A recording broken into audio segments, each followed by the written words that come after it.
persidangan dari Agus ya Bang ya. Seperti apa ya? Ya, jadi gini.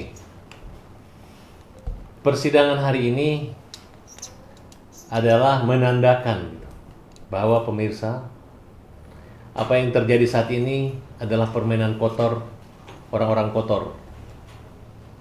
Satu sisi orang yang digugat itu sekarang lagi mau bagi-bagi uang di NTT sebagai tergugat. Orang yang menggugat donatur itu adalah orang yang mendatangani untuk dibagikan NTT. Gugatannya nggak dicabut sampai hari ini gitu. Coba lihat. Di dunia ini, di Indonesia ini ada pengacara nggak sih? Hei pengacara, kok jadi riuh kayak begini?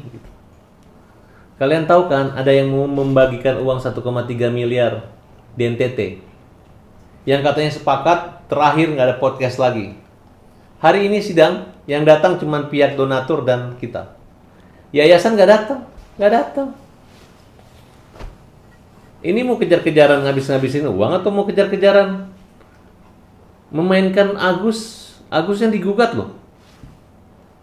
Tergugatnya termasuk yayasan, termasuk yang katanya sekarang mengaku punya tanggung jawab terhadap Mr. D ini, DS. Jadi kayak main-main kan? Gugatan berjalan, Agus dilaporin pidana jalan, uang dibagi ke sana NTT. Oke? Jadi menurut saya sidang ditunda karena dua tergugat tidak hadir. Main-main. Apa kalian nggak punya rasa malu? Masih menggugat uang yang di kalian. Uang itu ada di rekening yayasan. Masih menggugat Agus. Uang katanya dibawa ke NTT. Masih menggugat Agus. Pengacara tim pembela kaum lemah masih sidang. Pengacara mana? Pakai pengacara yang benar atau pakai pengacara abal-abal? Ya. Jadi pengacara itu abas-abas, jangan abal-abal ya. Oke.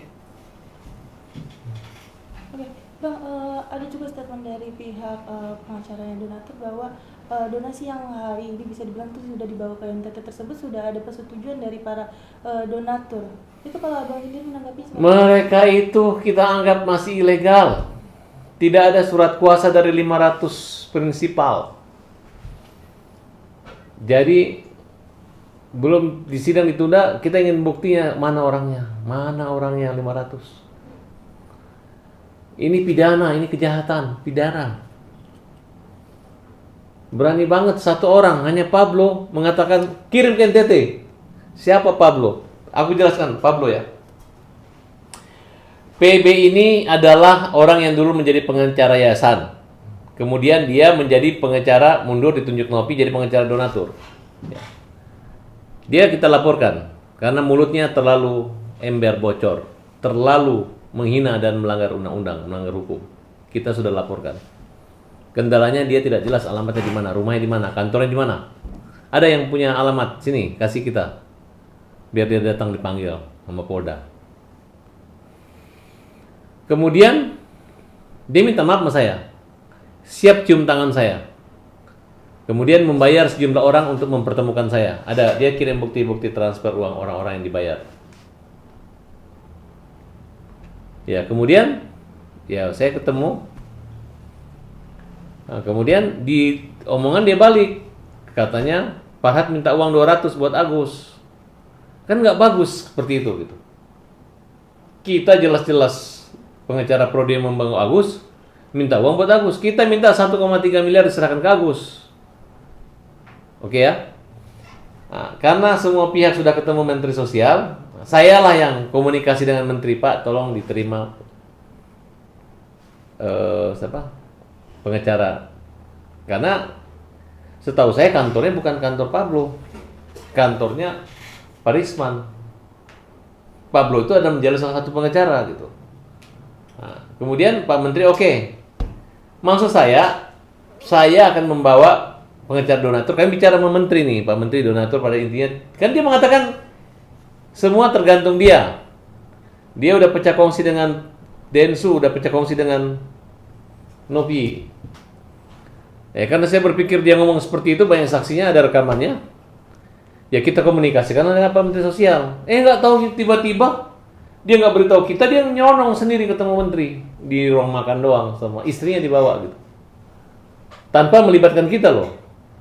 Nah, ada foto videonya, rekaman, saya lihat, oh ya Pak, kami serahkan semua kepada menteri dan ikut gitu ya. Jadi saya udah senang loh. Tapi sekarang dia hanya menjadikan pertemuan dengan menteri ini sebagai kontentor, konten kreator doang. Ya, ngacang-ngacangin menteri, ngakal-ngakalin menteri. Nggak ada, tidak ada hormatnya sama pemerintah. Langsung mengatakan serahkan ke NTT. Ya, ini Pablo, saya ingatkan kamu ya. Tidak ada, bukannya berterima kasih, dan dia itu pakai batik sama istrinya, bukan dihormati, didatangin. Itu saya yang minta sama Pak Menteri. Saya punya bukti percakapan, bahkan semua rekaman pembicaraan komunikasi saya punya. Jadi donatur bukan dia adalah orang penting di sini, tapi dia yang merasa penting dan dia tidak menganggap yang lain penting, hanya dia penting, makanya dia munculin, nggak ada kaitannya. Dan bagi saya, mereka adalah lawan kita, tegas kita katakan. Begitu dia cabut laporan, kita akan laporkan pidana. Tidak gampang ya, kalau pengacara beneran menggugat orang, melaporkan pidana orang itu tidak segampang, harus punya 2 alat bukti minimal. Harus punya unsur apa yang terpenuhi di situ. Tidak main-main mengaku jadi pengacara donasi, donatur 180 juta menarik, kemudian mengatasnamakan seluruhnya, kemudian kong kali kong, apalagi ada rekaman yang berkembang seolah-olah itu NP ini tidak sepakat yang tanda tangan itu disodorin, itu kan namanya main-main gitu. Jadi tidak usahlah membuat dirimu besar dan mengecilkan orang gitu. Tahu diri lah. Proses kamu ketemu Menteri Sosial itu karena andil saya dan saya yang meminta, karena saya meyakinkan Pak Menteri biar agar cepat tolong dipanggil orang ini. Saya memberi nomor telepon kamu semua ya. Jadi nggak ada kaitannya dengan sendiri. Hanya dia aja yang rada licik dan seolah-olah. Dan itu pun Pak Menteri sudah pernah minta maaf pada saya, sorry saya nggak sempat karena saya berpikir Bang Farhad akan datang. Tapi ternyata ya begitu ceritanya. Dia hanya menjadikan konten aja, nggak ada manfaat dan maknanya di situ. Kemudian Denny Sumargo, sudah kita damai-damai, sudah kita minta maaf, sudah dia minta maaf, sudah minta tolong dicabut semua, udah perkaranya saya cabut semua, masih aja sampai sekarang. Kayak main-main gitu. Saya melihat di sini ada kesombongan gitu. Ya, saya melihat ada kesombongan. Ribet, saya menghadapi orang-orang begini mau baik-baik tuh nggak ada. Sekarang kepala saya sekarang udah pasang badan, gua nggak takut sama siapa aja. Mau dia tantang saya, Sirina Pace mau ditantang pakai apa aja, saya udah siap. Saya nggak ada lagi sekarang senyum-senyuman, baik-baikan, silakan. Ya. Jadi saya nggak korek orang ya. Lu mau ngorek-ngorek gue atau ganggu-ganggu gue karena saya nggak terlibat di persoalan ini. Jangan main-main gitu.